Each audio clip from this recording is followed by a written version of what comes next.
Hi, welcome to the video. Make sure to like and subscribe if you enjoy, and comment your thoughts and opinions on the stories. Let's get started.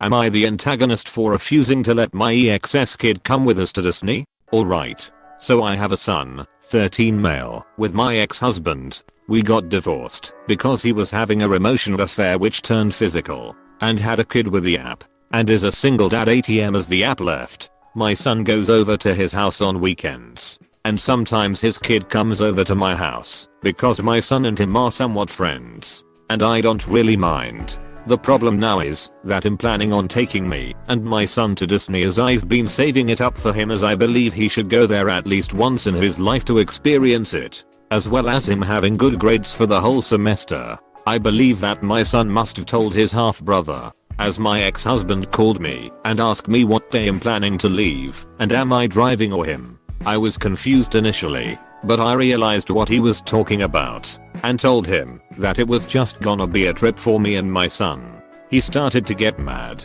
and accused me of favoring my son over his half-sibling and trying to be petty for his past actions and such, and told me I should at least offer for his son to go too. I told him no, as I wasn't gonna pay for another plane ticket and other supplies, and that if his son wanted to go, he needed to pay for himself. I hanged up before he could say anything else. Now my son says that his dad was disappointed about my decision and to go try to change my mind so his half-sibling could have fun too, and some other remarks. My ex and a few of my friends who heard about the situation say I'm tough for not letting his brother go on the trip as well, and that him being selfish and petty. So I'm starting to reconsider everything and just relenting. So I wanted a outside opinion. Am I the antagonist? Now for the top comments. The same kind of entitlement that leads to affairs gets a cheater pissed when you don't take on their affair baby as your own. Not the a-hole. He apparently doesn't even realize how much leeway she is giving him. The fact that she is willingly letting his affair child into her house is a testament to how much she loves her son. NTA. Why did he ask if he's driving? Does he think he can come too? Is he trying to build a family together now that the affair partner has left? I really hope not, but I wouldn't be surprised now that I think about it. Am I the antagonist for insisting my black family be included in my wedding photos? When I, 31 male, was 16, my sister outed me to my very wealthy, conservative parents. After a long back and forth between them and me, they decided to kick me out 2 days after my 17th birthday. I was close with one of my best friend's parents, and they generously took me in at their house in the Bronx. In the 6 months I lived there, my friend's mom became my mom, and her dad became my dad. When my friend's family would explain who I was to other people, they would always say they're my black family, or black mom, black dad, etc. And say my white family was taking some time to figure things out. Eventually, my BO parents accepted me, something my black family was very supportive of, and I moved back to my childhood home. But I would always call my black mom and dad, and would visit from time to time. They never stopped being my family. Next week, I'm getting married to a wonderful man, and my biological parents are paying for a large portion of the wedding. I'm insisting that my black family be included in my family only wedding portraits. But my BO parents are saying they're not really my family. I'm not planning on backing down. But because my BO parents are paying, I'd like to know, am I the asshole? Now for the top comments. NTA. But personally, if I were you, I wouldn't even want photos taken together. I would do BO family and chosen family separately. And you know what? I would only display my chosen family's photo. Yup. This way the photo doesn't remind you of this fight. And if your BO parents abandon you again, you have a nice photo without them. This man is 3 parallel universes ahead of us. NTA. But you should be aware that your BO parents' generous offer probably comes with strings attached. After all, their love did. Be prepared to change your plans accordingly if your financial support is pulled. A $500 wedding where you call the shots beats someone else's expensive wedding any day. I'm sorry you have to deal with this, and congratulations on your upcoming nuptials. Edit. Wow. Thanks for the awards y'all. But Op is the deserving one. I agree. and I'm starting to think the mistakes they made in abandoning me almost 15 years ago are coming back. Am I the antagonist for telling a girl she was making me uncomfortable at lunch? Possibly irrelevant. I'm autistic and a pretty quiet person. It can take a very long time for me to be comfortable talking freely with other people, and sometimes I never get there with certain people. I'm also 19 and most people in this story are the same age too. So I was out having lunch with my close friend, 2 other friends, and someone who I've only met once before. I was being quiet and doing much more listening than talking, and suddenly the girl I don't know very well points out how quiet I'm being and starts saying how she hates how people tell her off for being loud. I never did this BTW, but nobody says anything to shy people, even though they make people uncomfortable. So I responded that she made me uncomfortable and that's why I was being quiet. When I'm with just my friends, I'm actually one of the most talkative people. My friends confirmed this, and the other girl asked me why on earth I was uncomfortable with her. I said that it's because she seemed judgmental and lacks sensitivity. So I'm reluctant to speak so much. And I also said that her pointing out how quiet I am and asking me questions in front of everyone just confirmed my thoughts. She got really mad with me and walked out without paying for her share. My friends are on my side, but my parents said I was rude and that I should have kept it in. Am I the antagonist? Now for the top comments. NTA, she was very rude to point you out like that. NTA as well. It's like those folk that go. Awkward. MF. If it wasn't before, it is now. JFC.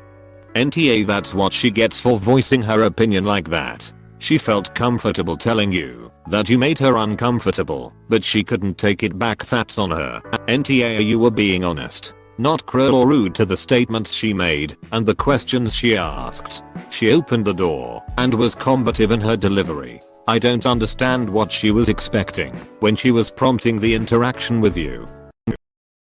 Am I the antagonist for telling my half-siblings my grandparents owe them nothing? I, 17F, live with my mom, stepdad and 3 younger half-siblings, 10 male, 8F and 7 meters. My stepdad also has 2 sons who are in their 20s. My dad died when I was a toddler and his family have been a huge part of my life and have kept his memory alive for me in a way my mom was no longer comfortable doing after she remarried. My paternal family also spoil me a little. My grandparents have a savings account for me that my dad started. They have bought me stuff when my mom and stepdad were struggling. And the whole extended family have told me I always have a place with them if I ever need it. So my stepdad's ex-wife and her family have been nice to my half-siblings over the years. Sometimes they even bought them stuff and extended the offer for access if his sons were doing stuff with their maternal side. My paternal family have never. I don't see anything wrong with that. It makes sense to me even. They're not super close to my mom. And I'm their grandchild, not my half-siblings. I don't see it as something they should do. My mom and stepdad have always been bothered by it and have allowed my half-siblings to expect it. At Christmas, when I went to spend some time with my extended family, the oldest of my half-brothers ran out before I could and asked that he and the others be included and adopted into the family. He said he wanted them to be their family too. My grandparents were the ones who picked me up and they had no words. I ran my half-brother back inside. My mom told me it was a fair question. My stepdad has tried more than once to sever that kind of access with them. But my mom knows grandparents' rights would be granted if they cut us off. And she also knows I would never forgive her if she tried. I told her not to make me choose, because that would be enough to make her not like the answer. I told my mom and stepdad they need to explain to my half-siblings that they are not entitled to be included. They refuse. And so when my half-siblings whined a couple of weeks ago, I told them straight. My family are not their family. They are not obligated to include them, and they need to stop, because it will never happen. They were so upset, asking why my family hated them when their brother's family loved them. My stepdad was furious at me for talking to them about it and being harsh. Am I the antagonist? Now for the top comments.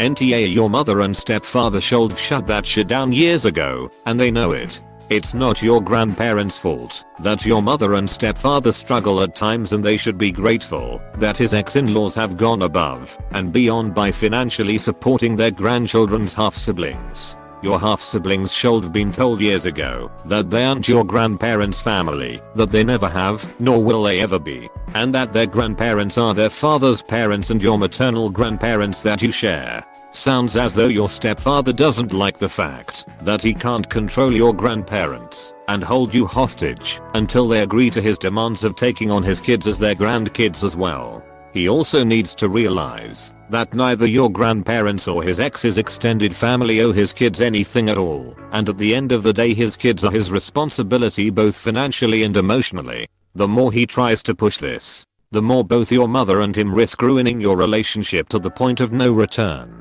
Your mother and stepfather should have shut that shit down years ago, and they know it seriously. It's sad and pathetic when a kid has to do the parents' job for them because the parents refuse to do it themselves. Op's paternal grandparents have made it clear that they don't want to have a relationship with Op's half-siblings. So letting the kids beg and plead is disgusting because the grandparents have said no multiple times, and it's just upsetting the kids more and more each time. You're not the a-hole, and your parents are bratty and raising bratty children. How are you the only mature person in that house? Your mom couldn't be bothered to facilitate a relationship with your deceased father's family when she remarried, and she wants them to include her kids. She's ridiculous. She cannot have it both ways. Am I the antagonist for not visiting my father on his deathbed? I, 34 meters, white, have 3 kids with my wife, 30F, black. I love them all to death. My parents are uncomfortable with my lifestyle, and even though they met my wife and kids, they never approved of my family. My father died 2 weeks ago. Before that, my mother called me and asked me to come over because my dad wanted to see me for the last time. I said I'd come the next morning, but then my mom said that I should come alone and not bring those people with me. As per my father's last wish, I completely lost it, called them both racist, and told my mom I won't be coming over. 2 days ago at the funeral, my mother called me an ungrateful son, a disgrace to the family, and my siblings told me to just leave and let it go. Later I got texts from a bunch of family members, calling me an for letting my father die alone, and breaking my mom's heart. AITA. Now for the top comments. NTA. This is not a lifestyle. Those people are your family, and it is sad that your extended family cannot accept them and are willing to engage in and support the blatant racism. You're better off without them. Right up to the end. Dear old dad hated his black Dylan grandkids more than he loved his son. What a bleak fucking existence. Wow. Your dad didn't die alone. Your mom was there. Your lifestyle? An interracial marriage is a lifestyle? I don't blame you. That was a horrible thing to say about your family and to say those people. You tell those family members to F off. You tell them racists, and calling my family names is a disgrace. You protected your family. They are a disgrace.